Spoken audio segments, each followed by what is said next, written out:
Hey viewers, my name's Kara.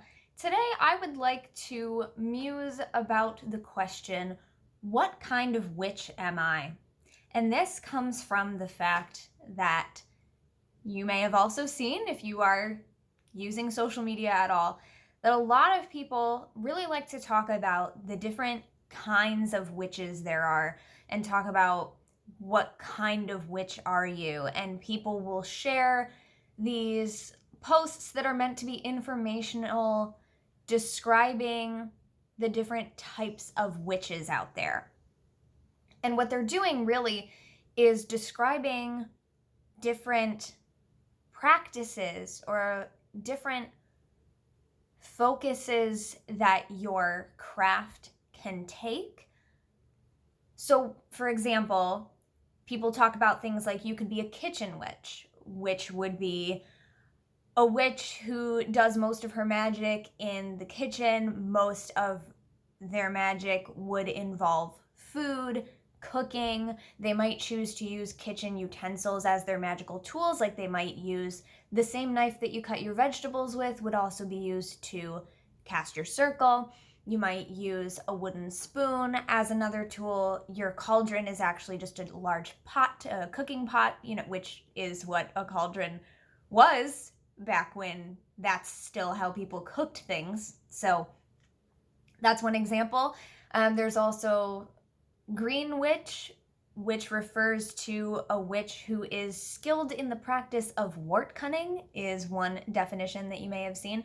Wart cunning meaning herbalism, basically the use of plants for medicinal and magical purposes.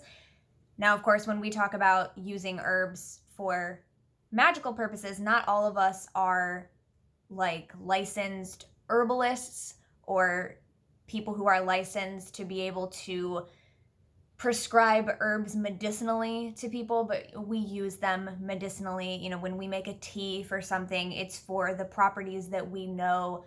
Chamomile and lavender relax you, things like that. So I'm not saying that green witches are all licensed to give you medicinal herbs, but that's a term used for witches who work with plants, herbs, wart cunning as a skill.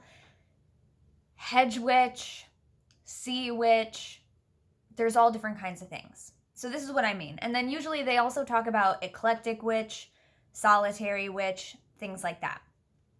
And the definitions really will vary greatly depending on who is making the post and who is talking about it, which I think is important to note too. Because people will look at those things and think, oh, okay, it's that. But then someone else might have a different definition of that, and sometimes they're totally different definitions, so it's hard to know what's what. But really, when I look at those types of things, I think of like green witchcraft, for example, as being a descriptor of a type of path focus. So you might have a witch who says, yeah, most of my practice has to do with plants and herbs, and that's most of the magic that I do is that. For me, personally, those things sound like path focuses or like specific types of craft, because a lot of us, I think, who identify as witches, we view all of those different things as different parts of the wider variety of stuff, of practices, of craft known as witchcraft. All of these things are contained within it. So someone like me, I do a bit of kitchen witchery, I do a bit of green witchery, I do a bit of hedge witchery, I don't really do much sea witchery, but these are all terms that to me describe different things that you might focus on in your path. It doesn't really describe like who I am as a witch to me as much as the word witch in itself does that job. So that's kind of what I want to talk about here. A little while back, last year, I made a video talking about, well, this is just one of the things I talked about in it, but I talked about how witchcraft is being treated as a fashion trend or a fashion statement lately, and this happens in cycles all the time. Over every few years, witchcraft becomes really popular again, and this time it's like even more concentrated on kind of the fashion statement and basically what a witch looks like and what kind of witch you are, really determining what you look like and how you present yourself aesthetically to the rest of the world and what your social media feed looks like and things like that. And I had talked a bit about, in this previous video, about how you can be or have any style that you want and identify as a witch. And the point that I was attempting to make was that our fashion and style choices are one thing and witchcraft is another thing, and that fashion and style is not witchcraft. It's important to remember that those are separate things. And people can all be witches and all have completely different style choices and fashion likes and dislikes. Okay, that part, like what we look like and how we present ourselves, that is not what makes or breaks whether or not you are a witch.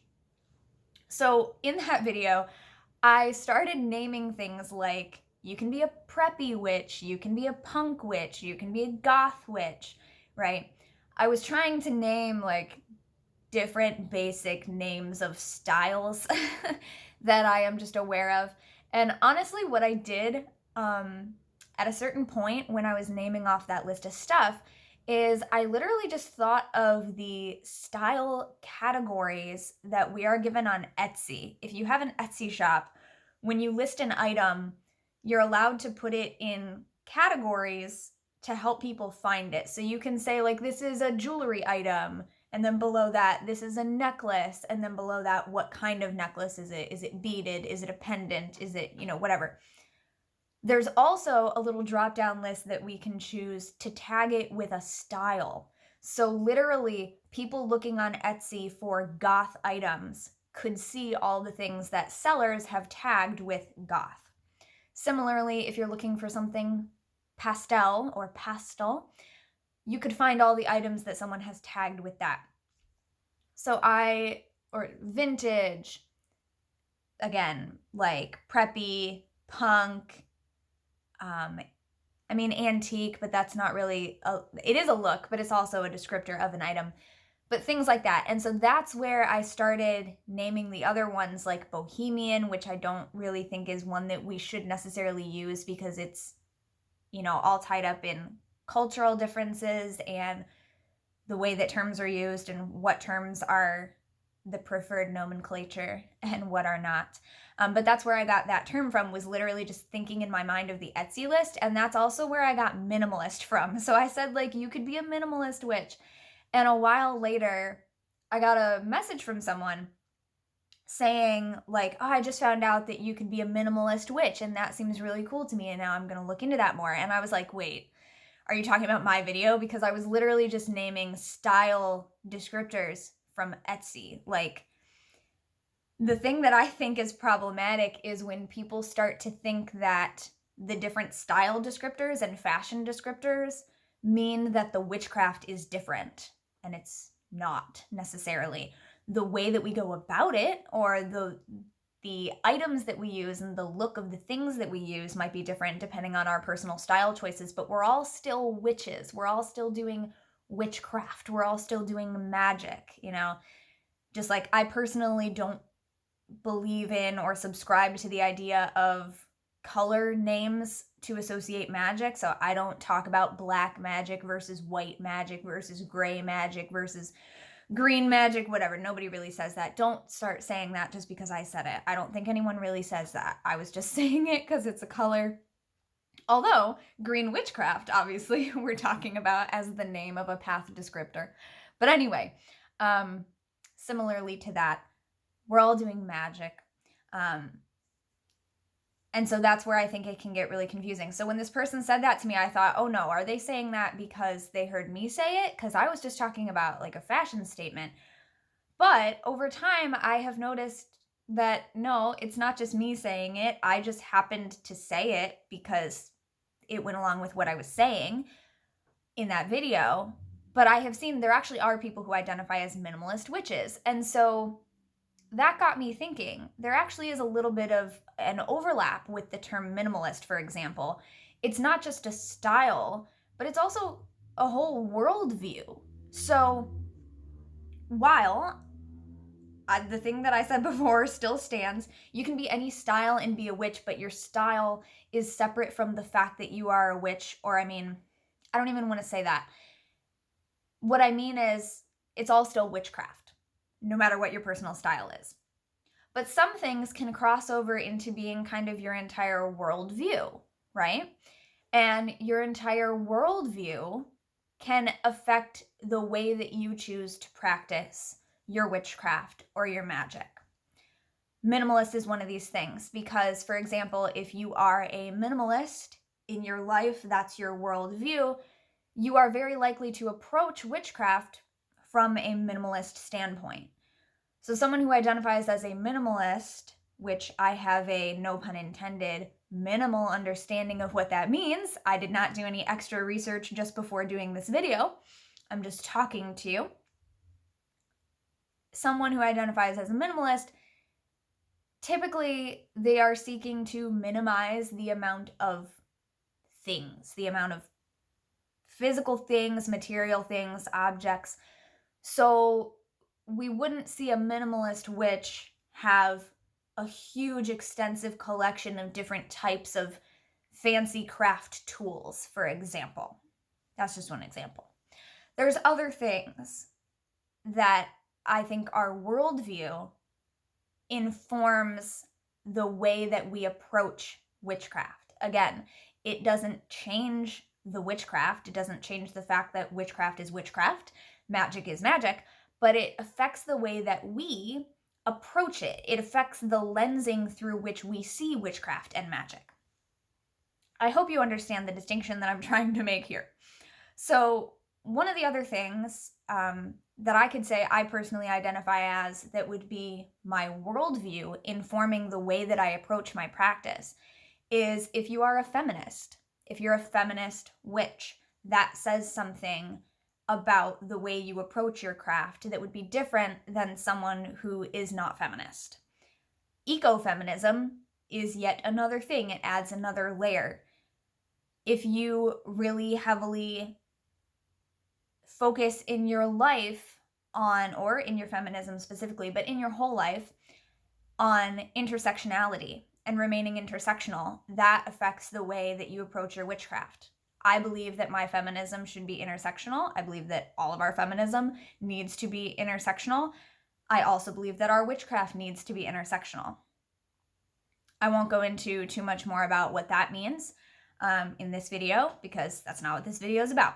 So I'll keep it as a side note in case we ever need to talk about it more, but I also post about intersectionality on other social media. So there's that. If you're vegan, I am vegan, and so the fact that I am vegan and the way that I approach my life in general also naturally affects the way that I approach witchcraft and my magic. It's different than the way that someone who is not vegan would approach their craft. So we might use different things. We might focus on different things. We very naturally could have very different simple feasts or food items present in our rituals. It also might just affect, in general, the way that you see social justice. So the feminism and the ecofeminism, veganism, all of this kind of plays together. If you consider yourself someone who is concerned with social justice, that very much affects the way that you see your craft and your magic and the way that you use it to affect the world. That would be very different than someone who does not concern themselves with any of those things. The other thing I have written down is if you are part of the LGBTQ plus community, or if you happen to identify as queer, which I do, and I know not everyone does, that affects the way that we see the world, the way that the world sees us. And as witchcraft and magic are part of us, it also affects those things and how we do them. So there are people who identify as queer witch, or we'll talk about queer craft, vegan witches, feminist craft, all of these things. So these are descriptors of our worldview that influence our witchcraft. The other thing that I wrote down in this section of my notes is just pagan, because I know that that word in itself needs defined for a lot of people just in society. Not everybody knows what pagan means, but to people who do know what it means, the fact that I identify as a pagan witch tells them something. You know, that's automatically a pretty big descriptor of the way that I approach my path and my practice and my belief. Going back to those other terms that to me sort of identify types of witchcraft, like types of craft, different focuses of your practice. I already mentioned a couple that could be applied to me. Kitchen witchcraft. Some people might identify solely as a kitchen witch, and I think that would typically mean for them, and you'd have to ask someone who does identify solely as a kitchen witch, but I think that that would mean for them that all of their magic is based around that. It's all based on the hearth and the kitchen and food and cooking. Their magical tools are those kitchen tools. You know, they don't do any of the other stuff. And this is another key thing. I think someone who identifies only as a green witch or with green witchcraft is saying that they work with plants, they practice wart cunning, herbalism, magical uses of plants, and that is all they do. They don't do any of the other stuff. They don't associate themselves with any of the other things. Divination, trance work, spiritual journeying, whatever. I mean, you can still do trance work with plants, but it would be like exclusively with plants and not anything else.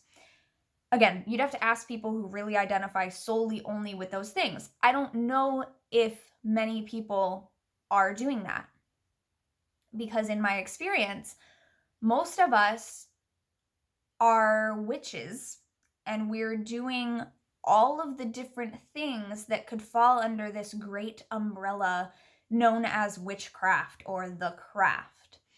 And it includes many, many, many things, right?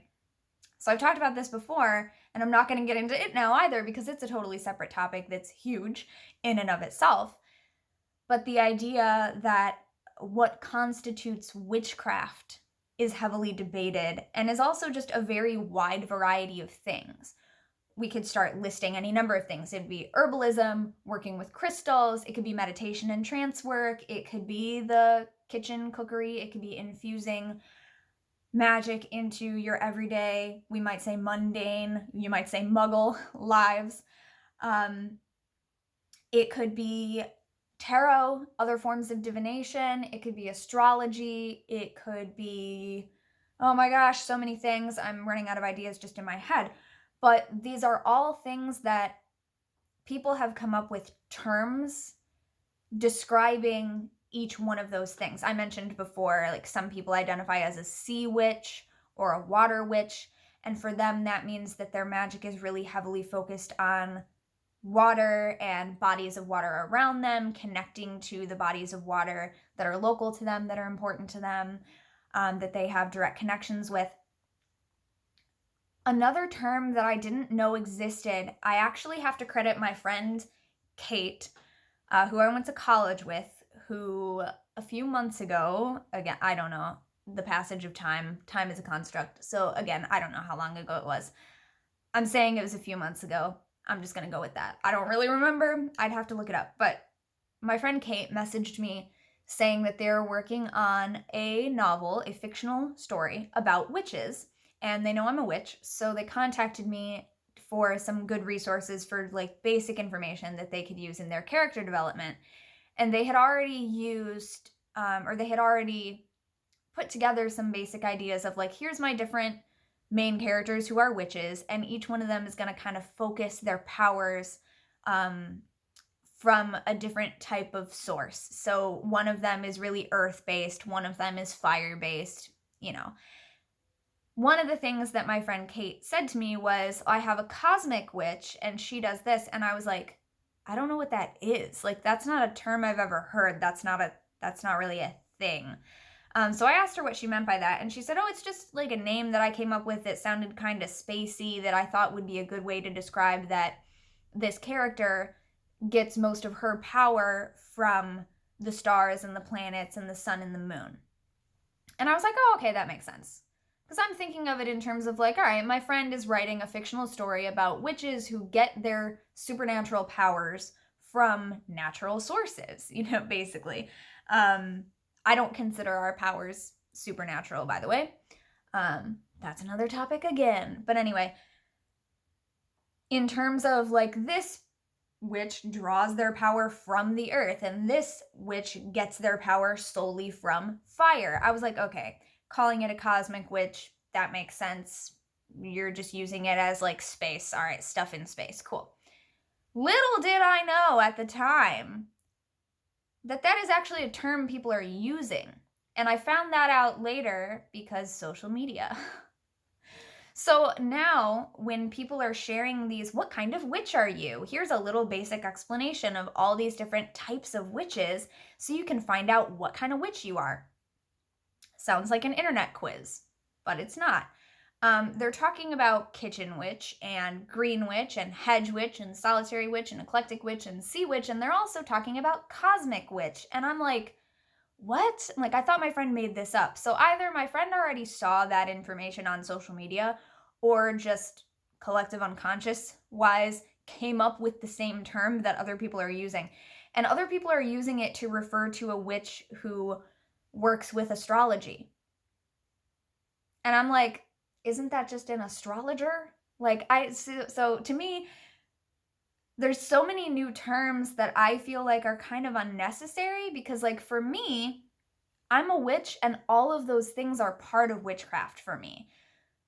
So the fact that I do astrology, the fact that I do tarot and other forms of divination, the fact that I work with plants, the fact that I do connect to, I don't consider myself like really heavily water based or anything. And I talked about that this week on the Pagan Perspective. We were talking about our affinity with the elements, and I said how over time, throughout my whole practice, I don't consider myself very closely affiliated with water or that I have a specifically great affinity to water,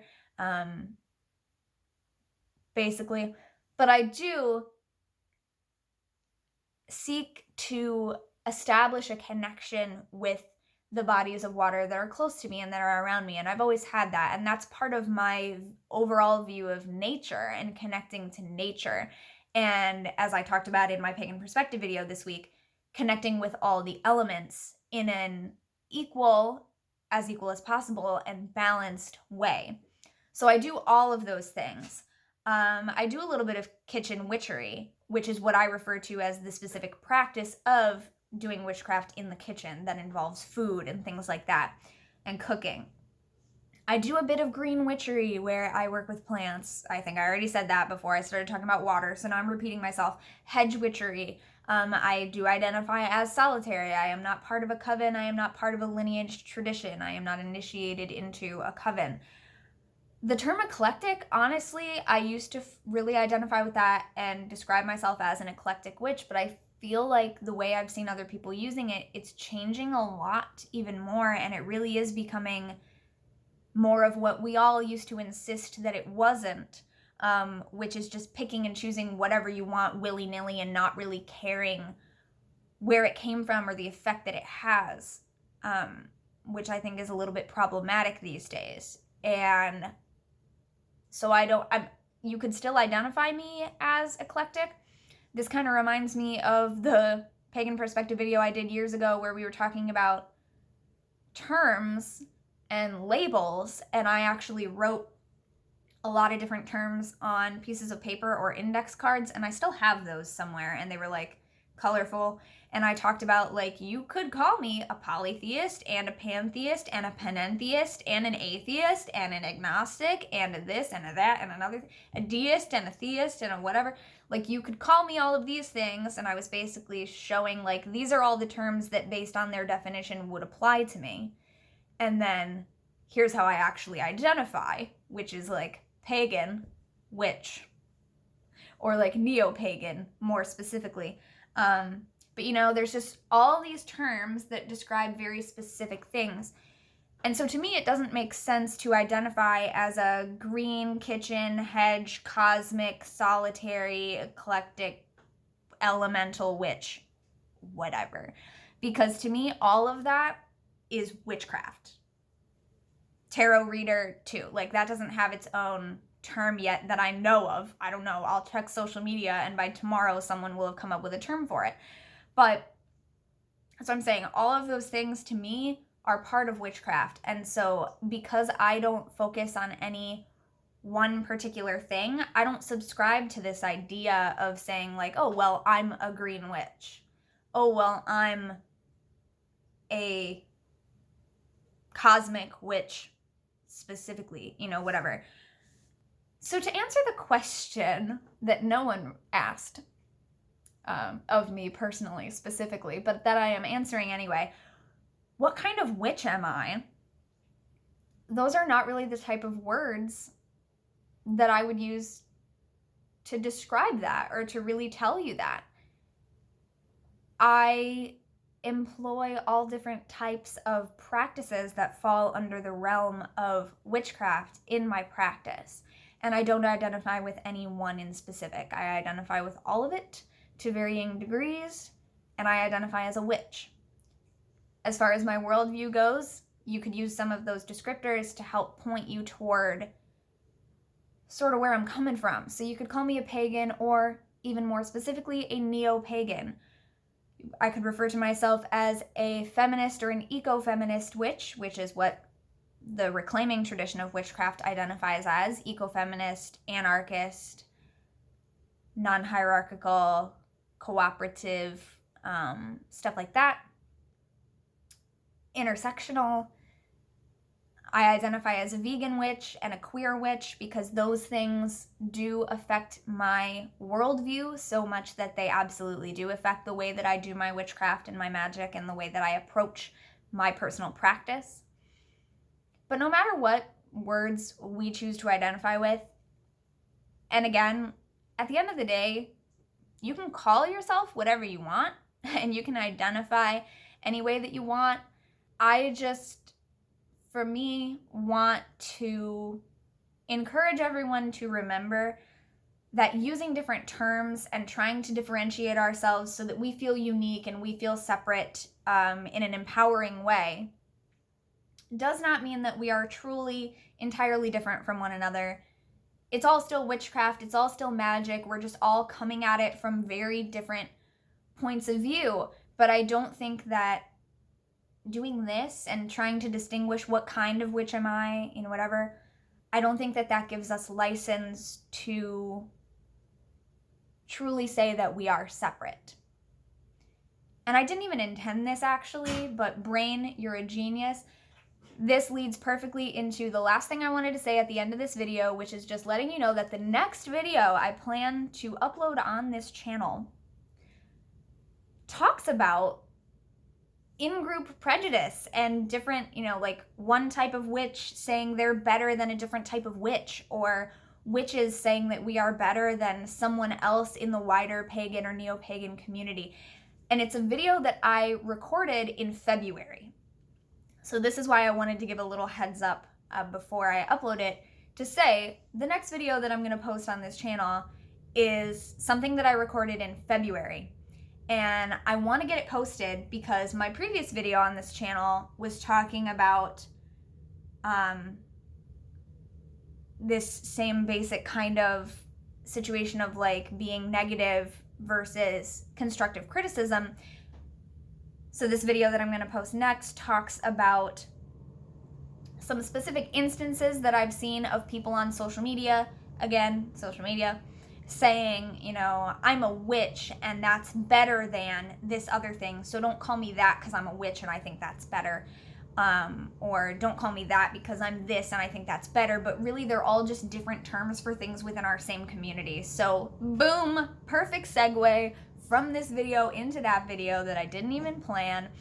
I just want to point out that it was in February because in videos after that, I'm going to be kind of continuing this general subject and critique of things that I'm seeing in the community, constructive criticism wise. And I've already changed my thoughts about some things from this video, but I want to post the video anyway. So the video was originally recorded in February. Okay, cool. That's this video. Thank you so much for watching. Let me know your thoughts in the comments.